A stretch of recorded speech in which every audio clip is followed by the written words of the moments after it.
Dejstvo je, da socialna politika v Sloveniji ni ustrezna, kar podpirajo tudi podatki o tem, kako imamo več kot 280 tisoč ljudi pod pragom tveganja revščine in več kot 371 tisoč ljudi, ki so pač izpostavljeni tveganju socialne izključenosti.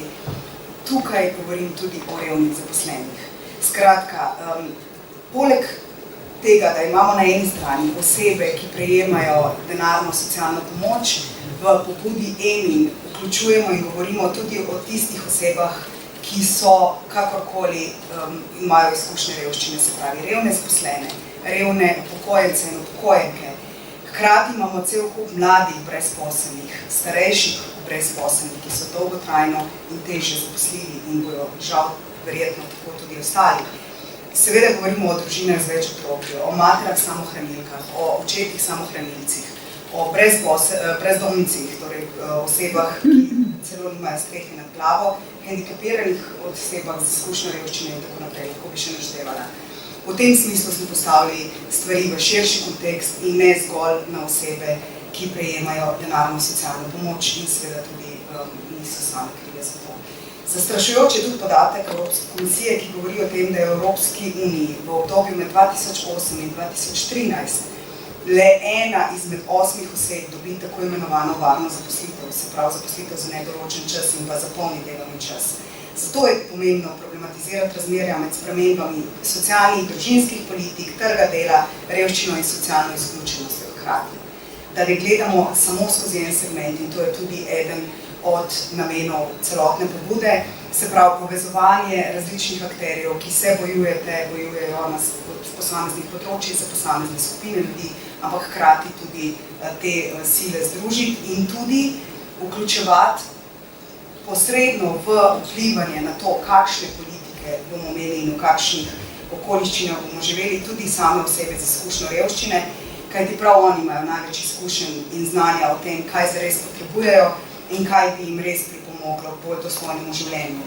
Kot vemo, zaenkrat v Sloveniji ta minimalni dohodek je določen kot cenzus za dodelitev denarnih prejemkov, torej denarne socialne podpore, ki je pa postavljena znatno nižje od minimalne plače z namenom spodbujanja ljudi k iskanju zaposlitve.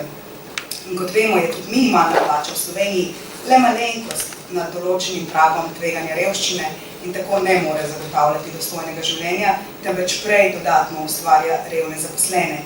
Poleg tega tudi vemo, koliko je tistih, ki delajo, ki so zaposleni, pa svojega dohodka ne prejemajo.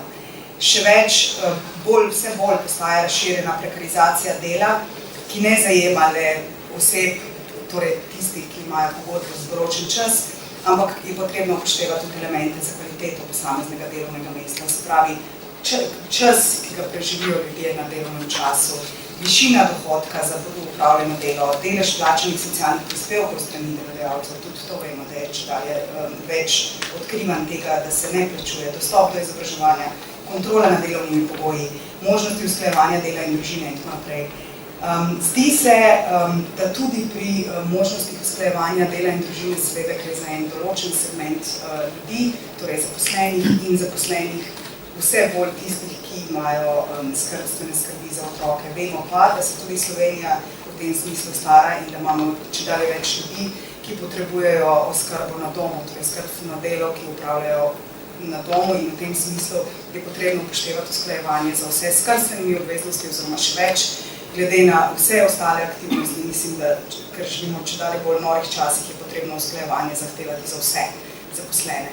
Poleg tega vemo tudi, da živimo v časih, ko se zdi, da je delo postalo edina vrednota. Se pravi, da enkrat je lepo bilo rečeno, se pravi, da smo tukaj zato, da živimo, da delamo in ne zato, da delamo. Torej, tako delamo, da živimo, hotela se reči predvsem to, da je pomembno, ampak hkrati ob tem, ko govorimo, ko postavljamo delo na tako visok piedestal, je pomembno vedeti, da ob tem izključujemo cel kup ljudi, ki pa nimajo dostopa do trga dela iz takšnih ali drugačnih razlogov. Zato je pomembno stvari postaviti v širši kontekst. In v tem smislu je še veliko priložnosti in predvsem bi morala država dodati določene spodbude za socialno vključenost v družbo vseh, ki so izven trga dela.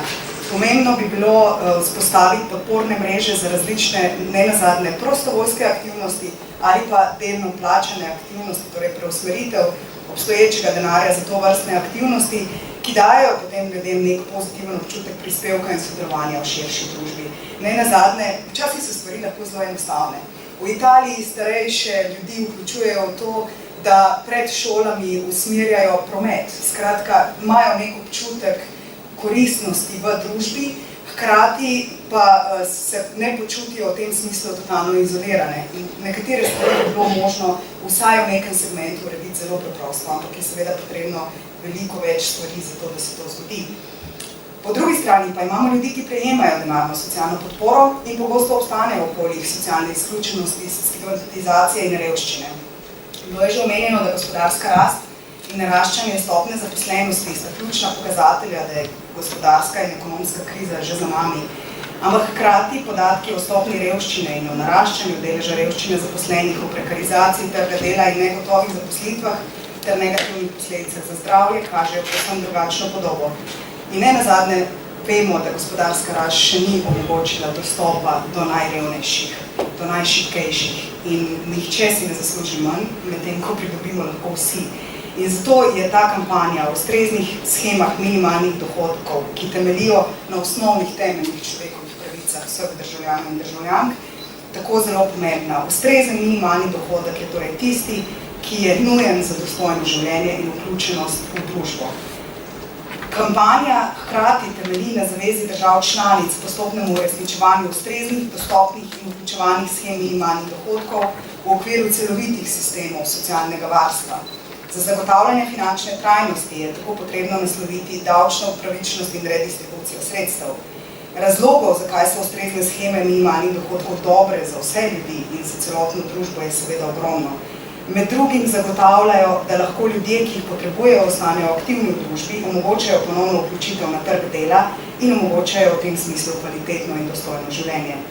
Sheme so pomemben element tudi enakosti družbe, kar je bilo že omenjeno, in v tem smislu delujejo kot, če hočete, ekonomski stabilizatorji, torej države z visoko kakovostnimi sistemi socialnega varstva so bolj odporne na negativne učinke krize.